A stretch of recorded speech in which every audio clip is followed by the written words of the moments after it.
Hello, சொல்லு ஆனந்தி. மாமா, என்ன மாமா அங்க நடக்குது? அந்த ஷெஃப் ஏன் இப்படி எல்லாம் பண்ணிட்டு இருக்காரு? அவர் என்ன வேணும்னே உங்களை இப்படி பழி வாங்கிட்டு இருக்காரா? ரோட்ல நடந்த பிரச்சனையில உங்க மேல உள்ள கோவத்தை சமையல் போட்டியில காட்டிட்டு இருக்காரா? எனக்கும் அப்படிதான் தோணுது. ஆனா என்ன பண்றதுன்னு தெரியல. என்ன மாமா, நீங்க ஏன் எதுவும் கேட்க மாட்டீங்க? நீங்க அக்கா கிட்ட போனை கொடுங்க. இரு, என்னாச்சு? நான் சொன்னது ஏதோ ஆனந்தியும் சொல்றா. நீயே என்னன்னு கேளு. சொல்லு, என்னாச்சு? அக்கா, நாங்க டிவில நடக்கிற எல்லாத்தையும் பார்த்துட்டு தான்க்கா இருக்கோம். நீ ஏன்க்கா அந்த ஷெஃப் கிட்ட எதுவுமே பேச மாட்டேங்கிற? நீங்க எவ்வளவு கஷ்டப்பட்டு சமைச்சீங்க, நல்லாவும் சமைச்சீங்க. ஆனா அவரு அந்த தீபிகாவுக்கு அதிகமா மார்க் போட்டிருக்காரு. அவருக்கு நீங்க ஜெயிக்க கூடாதுங்கிற எண்ணத்துலதான் அந்த தீபிகாவுக்கு மார்க் அதிகமா போட்டுட்டு உங்களுக்கு கம்மியா போட்டிருக்காரு. நீங்க விடாதீங்கக்கா. மாமாவும் நீங்களும் போய் அவர்கிட்ட பேசுங்க. ஏய், பாரு, இதெல்லாம் ஒண்ணுமே இல்ல, பாத்துக்கலாம்.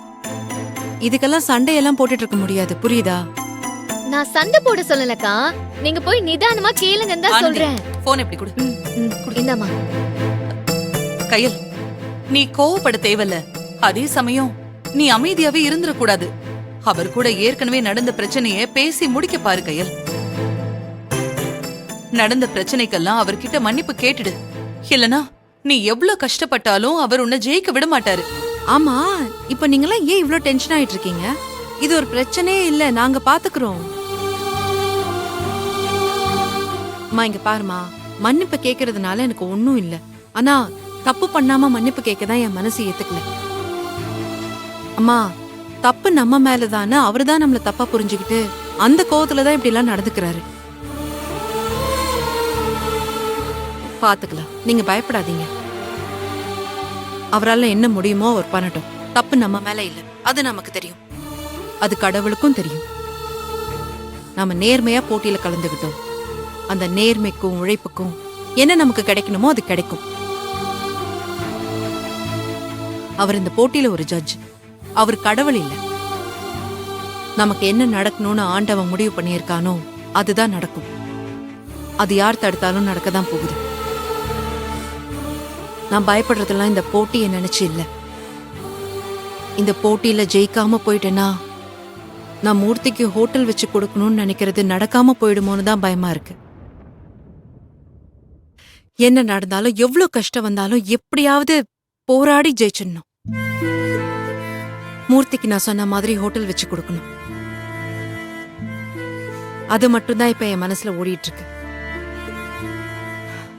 அதுக்காக மட்டும்தான் எல்லாத்தையும் தாங்கிக்கிட்டு போராடிட்டு இருக்கேன். அம்மா, இந்த போராட்டத்துக்கு கண்டிப்பா ஒரு பலன் கிடைக்கும். அதுக்காக தான் கையல் சொல்றேன், நீ அவர்கிட்ட மன்னிப்பு கேட்டு சமரசமா போ. இல்லனா நீ என்னதான் சமைச்சாலும் அதுல குறை மட்டுமே சொல்லி உன்னை போட்டியில இருந்து விலக்க தான் பாப்பாங்க. அவரால முடிஞ்சதை அவர் பண்ணட்டும், என்னால முடிஞ்சதை நான் பண்றேன். அப்புறம் நடக்கிறது நடக்கட்டும். சரி, நீங்க எதுவுமே கவலைப்படாதீங்க, நான் பாத்துக்கிறேன். இப்போ இன்னொரு போட்டி இருக்கு, அதுல கலந்துகிட்டு அவரே எனக்கு நல்ல மார்க் கொடுக்கற மாதிரி நான் பண்ணுவேன். அந்த நம்பிக்கை எனக்கு இருக்கு. நீங்க தைரியமா இருங்க.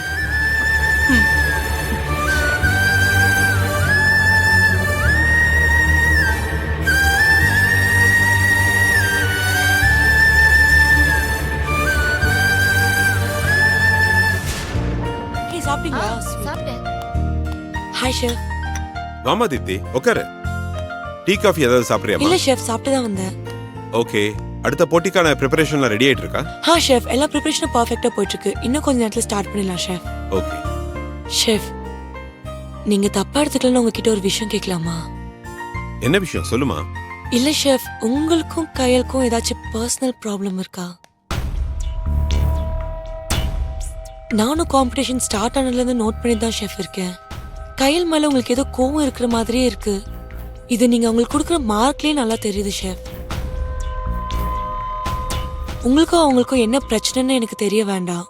ஆனா ரெக்வஸ்டா ஒரு விஷயம் சொல்றேன். இந்த காம்படிஷனுக்கு நீங்க ஷெஃபா வந்திருக்கீங்க. நீங்க ப்ராப்பரா ஜட்ஜ் பண்ணி யாரு நல்லா சமைச்சாங்களோ அவங்களுக்கு நல்ல மார்க் கொடுக்கலாம் இல்லையா? ஏன் அந்த பொண்ணை போட்டு இப்படி கஷ்டப்படுத்துறீங்க? அந்த பொண்ணை பார்க்கவே ரொம்ப பாவமா இருக்கு ஷெஃப். நல்லா சமைச்சோம், அதுக்கான மார்க் கிடைக்கலன்றப்போ ஆங்கர் பண்ற எனக்கே ஒரு மாதிரியா இருக்கு. அப்ப அவங்களுக்கு எவ்வளவு கஷ்டமா இருக்கும். அதனால தான் ஷெஃப் சொல்றேன், உங்க மத்த பிரச்சனைகளை மறந்துட்டு போட்டியில யாரை நியாயமா நல்லா பெர்ஃபார்ம் பண்றாங்களோ அவங்கள செலக்ட் பண்ணலாம்ல ஷெஃப். போதும் நிறுத்துமா. எனக்கு இப்படி அட்வைஸ் பண்றது அறவே பிடிக்காது. I know everything. என்ன பார்த்தா எப்படி தெரியுது உங்களுக்கு?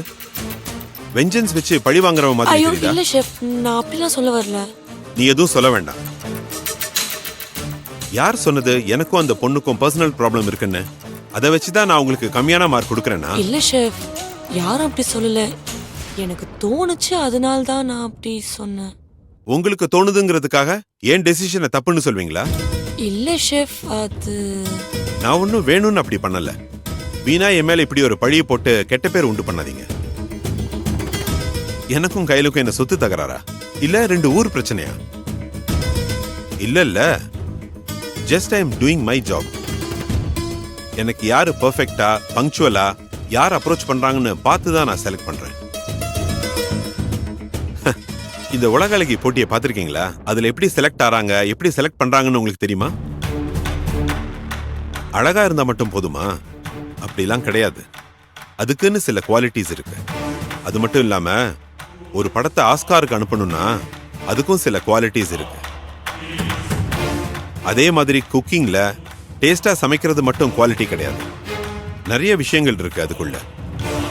அது எல்லாத்தையும் கால்குலேட் பண்ணி தான் நான் மார்க் கொடுக்கறேனே தவிர போற போக்குல இவங்களுக்கு 5 அவங்களுக்கு 7ன்னு கொடுத்துட மாட்டேன். ஓகேவா? Sorry chef. இந்த மாதிரி நீங்களா ஒரு விஷயத்த யோசிச்சு பேசாதீங்கம்மா. Do your job and let me do my job. Okay? Sorry chef.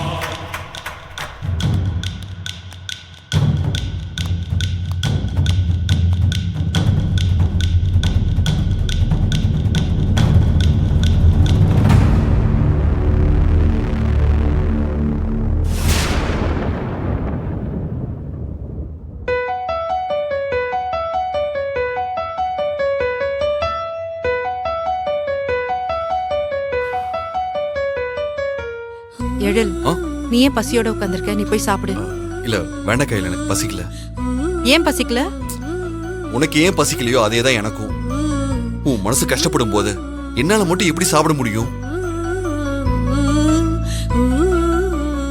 நீ சாப்பிட்றதா இருந்தா சொல்லு, நானும் சாப்பிட்றேன். ஏய், எனக்கு வேண்டாம் எழில், ப்ளீஸ் நீ போய் சாப்பிடு. அப்ப எனக்கும் வேண்டாம். ஏய் கையில் எனக்கு பசிக்குதுதான், ஆனா நீ சாப்பிடாம நான் ஒரு வாய் கூட சாப்பிட மாட்டேன். ஏய், இப்ப வேணும்னே இப்படி பண்ணாத. என் மைண்ட் அப்செட்டா இருக்கு, சொன்னா கேளு. நீ பசி தாங்க மாட்ட. உனக்காக நான் எதை வேணா தாங்குவேன் கையல். இது வெறும் பசிதானே. என் பசி நீ உணரும் போது உனக்கும் பசிக்கும்னு என்னால உணர முடியாதா? கையல், நான் உன்னை சின்ன வயசுல இருந்து லவ் பண்ணிட்டு இருக்கேன். உன் மனசு எனக்கு புரியாதா?